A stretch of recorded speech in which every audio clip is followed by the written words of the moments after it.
Bonjour à tous, on se retrouve sur le plateau de Virtuality TV au salon Virtuality 2018, le plateau de l'ADN où on reçoit les gens qui font l'innovation dans la réalité virtuelle, la réalité mixte et la réalité augmentée. Avec moi David Cujas, vous êtes directeur exécutif pour Accenture Interactive. La réalité virtuelle et les réalités mixtes, c'est également pour créer des communautés, créer des interfaces, ça peut être au service des marques, au service de l'e-commerce, vous êtes là pour nous en parler. Alors, première question, j'aimerais savoir si cette technologie-là, cet ensemble de technologies est suffisamment mature aujourd'hui pour être utilisé par et pour les marques. Alors, la technologie est mature, il faut distinguer le monde du B2B et le monde du B2C. Dans le monde du B2B, elle est mature déjà depuis quelques années, ça ne veut pas dire qu'elle ne s'améliore pas au quotidien, mais on a déjà de nombreux exemples d'entreprises, et notamment dans le monde de l'industrie, qui utilisent ces technos de la réalité étendue. Dans le monde du B2C, on est un petit peu plus balbutiant, et ce à deux titres. D'une part, du fait de l'émergence des technos, qui arrive, et notamment grâce à l'Apple Kit, à l'ARKit pardon, dans le nouvel OS d'Apple, et d'autre part parce que les marques doivent se doter de capacités à créer des nouvelles expériences et à raconter des nouvelles histoires. Et les marques ont compris cet intérêt-là, qu'elles pouvaient justement créer des communautés, créer des expériences, créer des rendez-vous avec leurs clients, avec tout un tas de prospects finalement. Je pense qu'elles l'ont noté. Si on fait une comparaison avec les réseaux sociaux dont on a vu une adoption massive il y a encore quelques années, mais en l'absence d'une stratégie claire, tout le monde voulait avoir sa page Facebook par exemple. Aujourd'hui, on voit que ces deux barrières créent une demande de maturité un petit peu plus forte de la part des annonceurs.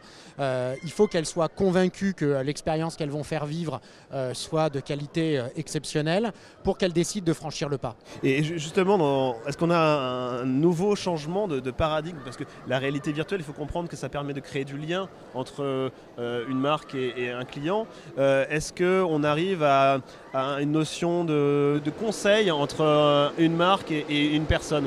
Est-ce qu'on est dans quelque chose qui rapproche finalement le client, le consommateur? Ouais, alors ça c'est effectivement une question très intéressante.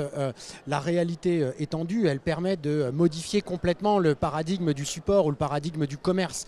Là où il fallait que je me déplace sur un point de vente physique ou que j'ai une interaction très plate au travers d'un écran d'ordinateur ou de téléphone mobile, je vais avoir la possibilité aujourd'hui de m'immerger dans un monde de sensations et où que je me trouve. Et donc finalement, des logiques de commerce ubiquitaires, si je puis dire, font évoluer la manière de rentrer en relation avec les marques et d'acheter.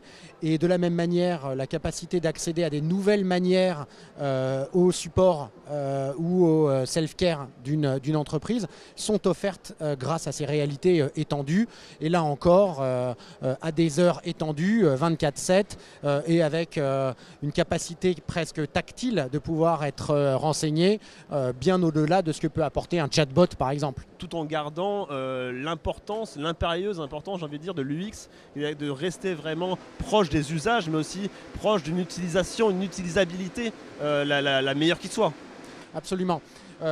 On le voit en fait, la réalité étendue, à l'instar des autres projets, passe par une première phase bien souvent de prototypage avant industrialisation. Et ce prototypage, il a pour objectif de valider trois aspects. Le premier aspect, c'est celui de la désirabilité. Est-ce que le produit trouve son client? Est-ce que le client le trouve désirable? La faisabilité. Est-ce que ce que je dois développer fonctionne? Et le troisième aspect, c'est la sustainabilité. Est-ce qu'il y a un modèle économique derrière? Quand ces trois aspects-là, ou ces trois planètes sont alignées, si je puis dire, on peut passer en phase d'industrialisation et c'est là qu'on va avoir besoin d'une puissance importante, que ce soit dans la production du contenu, dans le déploiement des solutions, mais également dans toutes les logiques de change management pour accompagner ces évolutions au sein des entreprises. Justement, vous en parlez, alors combien ça coûte de faire de l'AVR si je suis une marque? Est-ce que ça coûte cher? Est-ce que c'est lourd comme investissement? Alors, la phase de prototypage peut être très agile et ne pas coûter grand-chose étant à rapporter finalement au budget marketing des sociétés en question. La phase d'industrialisation, elle, peut coûter un petit peu plus, dans la mesure où si je veux avoir l'intégralité de mon catalogue, l'intégralité des options, des variations, une logique d'interaction qui peut être, par exemple, dans le domaine de l'automobile, la possibilité d'ouvrir une porte, de la refermer, d'entendre le bruit qu'elle fait, d'activer un équipement, etc. etc. Là, naturellement, on n'est pas sur les mêmes logiques d'enveloppe budgétaire.